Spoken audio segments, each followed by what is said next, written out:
I was wiping down tables at Murphy's Diner for what felt like the thousandth time that week when the most expensive car I'd ever seen pulled into our gravel parking lot. Working as a waitress while putting myself through community college wasn't glamorous, but it paid the bills barely. What I didn't expect was for a billionaire CEO to walk into our small-town diner and sign a check with a signature I'd memorized from a faded photograph I'd been staring at since I was 7 years old. A signature that belonged to the father my mother told me had died before I was born. Before we begin, I'd love to know, how old were you when you met your first love? Share your experience in the comments below, and please subscribe for more stories about unexpected revelations and the connections that bind us together. Now, let me take you back to that ordinary Tuesday that turned my whole world upside down.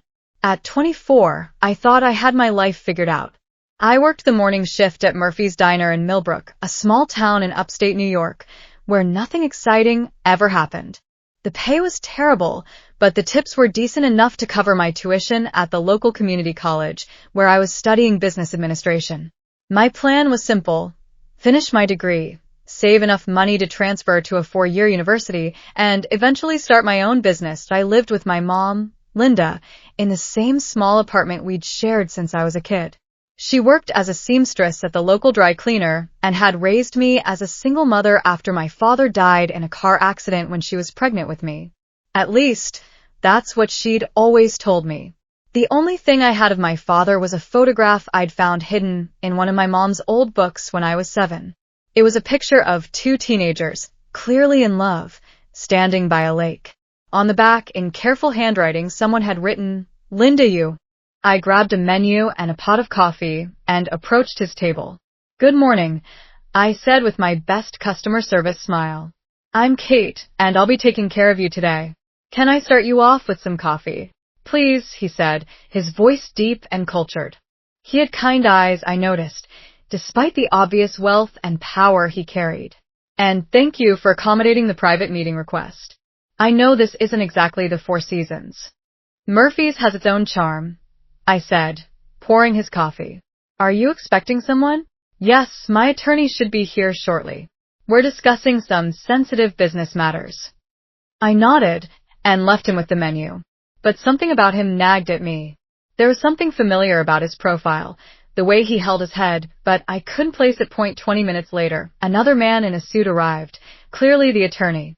They spent the next 2 hours in intense conversation, speaking in low voices about contracts and acquisitions. I kept their coffee cups full and brought them lunch, but I tried to give them privacy. The attorney had given him some papers when I noticed their cups were empty. I approached their table. He had pulled out a gold pen and was signing the document. From where I was standing, I could see his signature clearly, and my blood turned to ice. The coffee pot fell from my hand, shattering on the floor and attracting the attention of the entire diner.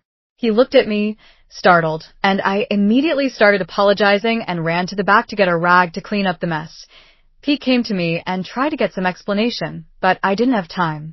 I needed to take another look at that signature. So, I ran back to the businessman's booth and looked at the pile of papers as he signed a new page. The bold G followed by flowing letters, the exact same signature I'd been staring at in that hidden photograph for 17 years. "Sir," I said, my voice barely above a whisper. "That's my dad's signature."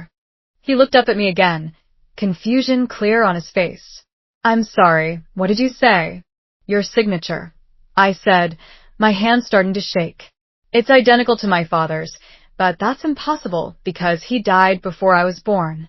The color drained from his face. He stared at me for a long moment, really looking at me for the first time. I watched as his eyes took in my features, my dark hair, my green eyes, the shape of my face. "What's your name?" he asked quietly. "Kate Baker." "And your mother's name?" "Linda Baker." The heavy gold pen slipped from his fingers and shattered on the floor, the sound echoing through the suddenly quiet diner. He gripped the edge of the table, his knuckles white. "Linda Baker," he repeated, his voice hollow. "From Buffalo." "Yes, but how old are you?" "I turned 24 last week." "Oh my God," he whispered. "You're her daughter. You're my daughter." The world seemed to tilt sideways. I grabbed the back of a nearby chair to steady myself. That's impossible. My father died in a car accident. My mother told me. Your mother told you your father was dead. His voice was filled with pain and disbelief. Kate, my name is Garrett Kane. I was 17 when I fell in love with your mother. We were going to get married after graduation, but her parents, they didn't approve of me. I felt like I was going to be sick. Garrett Kane, the one who owns Kane Industries. He nodded slowly. Your mother, she just disappeared. One day she was there, and the next day her family told me she'd moved away and didn't want to see me anymore.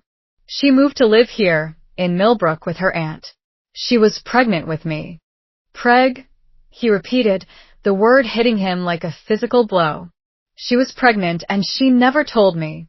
I pulled out my phone with trembling hands and showed him the photograph I'd taken of the picture years ago. Is this you? He looked at the image on my screen, and tears began forming in his eyes. That was taken at the lake the summer before she left. I gave her that picture the day before she moved away. I wrote on the back that I would love her forever. I found it when I was 7, I said, my own voice breaking. I've been staring at your signature my whole life, wondering about the father I thought was dead.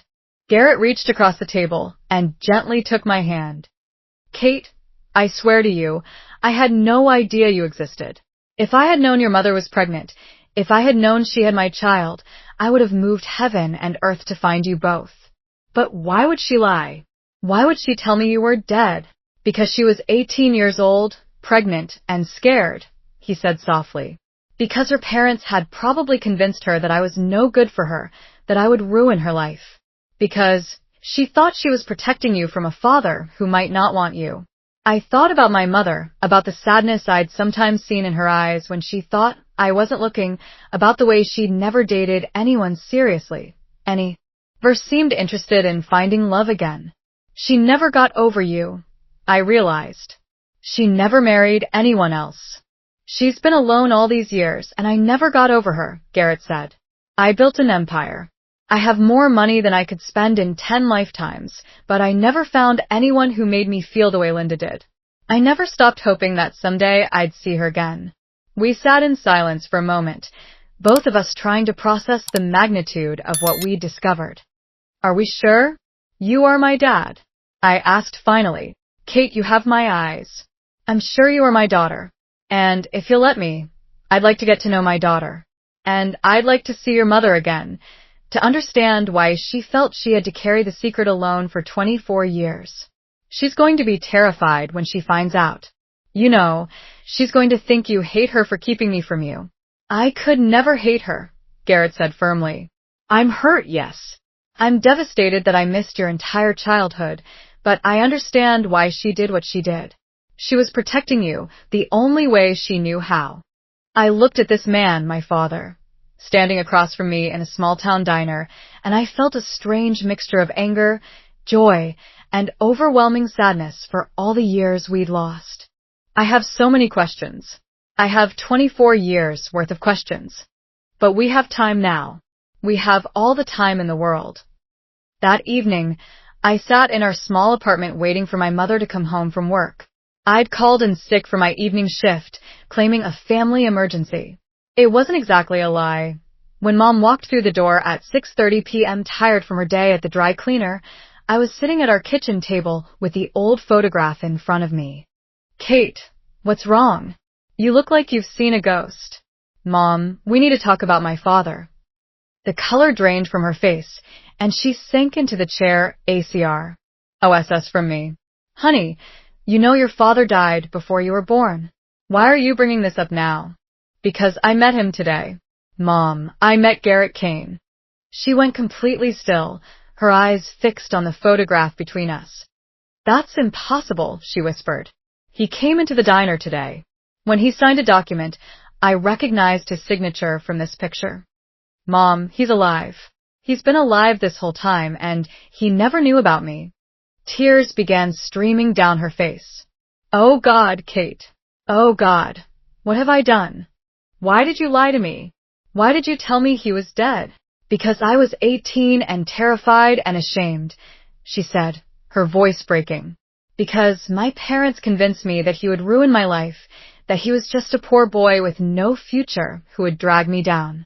Because when I found out I was pregnant, I was already living here with my aunt. And I was too scared and too proud to call him. But Mom, you could have told me the truth when I got older. You could have tried to find him. How could I? She asked desperately. How could I call him after 24 years and say, "Oh, by the way, you have a daughter I never told you about." How could I explain that I let him think I didn't love him when the truth was that I never stopped loving him for a single day? I reached across the table and took her hand. Mom, he never stopped loving you either. He never married anyone else.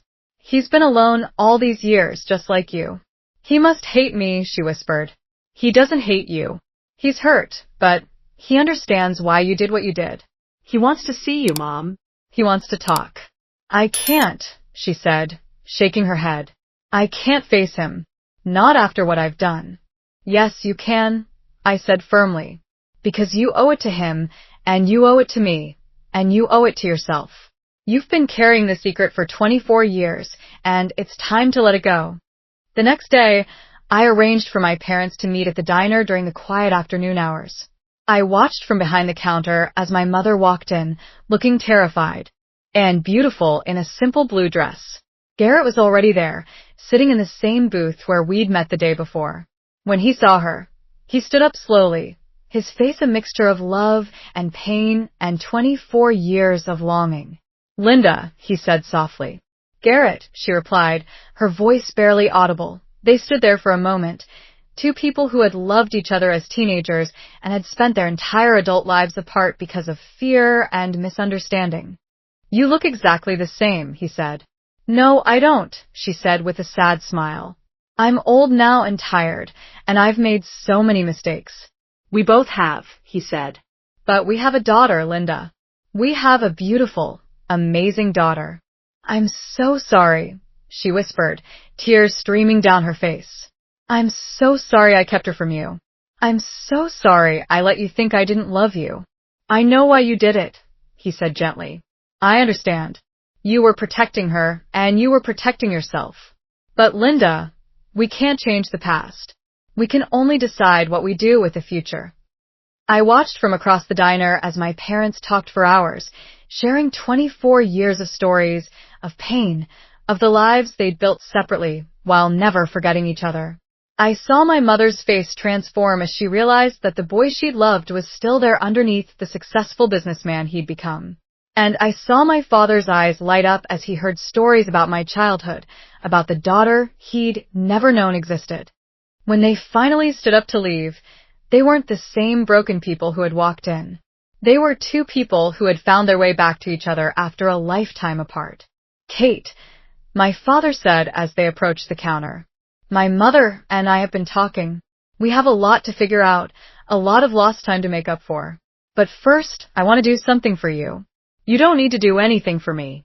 Just being here, just knowing you're alive, that's enough. No, it's not enough, he said firmly. I missed your first steps, your first words, your first day of school, your graduation. I missed everything. I can't get those years back, but I can make sure you have every opportunity in the world from now on. What do you mean? I mean, you're not going to community college anymore, he said with a smile. You're going to whatever university you want, studying whatever you want, and you're never going to have to worry about money again. You're my daughter, Kate. You're a Kane now if you want to be. I don't want your money because you feel guilty, I said. I'm not offering it because I feel guilty, he said. I'm offering it because you're my daughter. It is already yours, and because I want to give you all the opportunities one never had the chance to give you before. 6 months later, I was enrolled at Columbia University, studying business with a minor in nonprofit management. My parents had been taking things slowly, rediscovering each other after 24 years apart, but anyone could see they were still deeply in love. My father had kept his word about not just throwing money at the situation. He'd spent time getting to know me, learning about my dreams and goals, supporting my education not just financially, but emotionally. He came to my college orientation, helped me move into my dorm, and called me every week just to talk, and my mother had quit her job. at the dry cleaner and was now working as the director of the Kane Foundation, a charitable organization my father had started to help young people from disadvantaged backgrounds get access to education and opportunities. You know, my father said one evening as we sat in his penthouse apartment looking out over the city, I used to think success was about building something bigger than yourself, about leaving a legacy in business. And now? I asked. Now I know that the only legacy that really matters is the one you leave in the people you love, he said. I built an empire, but the most important thing I ever created was you, even if I didn't know it at the time. Do you ever wonder how different things had been if Mom had told you about me from the beginning? Every day, he admitted. But then I think about the woman you've become, the strength and independence your mother gave you by raising you on her own. If things had been different, you wouldn't be you. You really think that? I know that, he said firmly.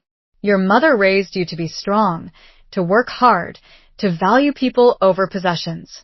Those aren't lessons you learn when everything is handed to you. You earned your character, Kate. That's something money can't buy. I thought about that conversation often in the months that followed. My life had changed dramatically. I was attending an Ivy League university, living in a beautiful dorm, and had access to opportunities I'd never dreamed of.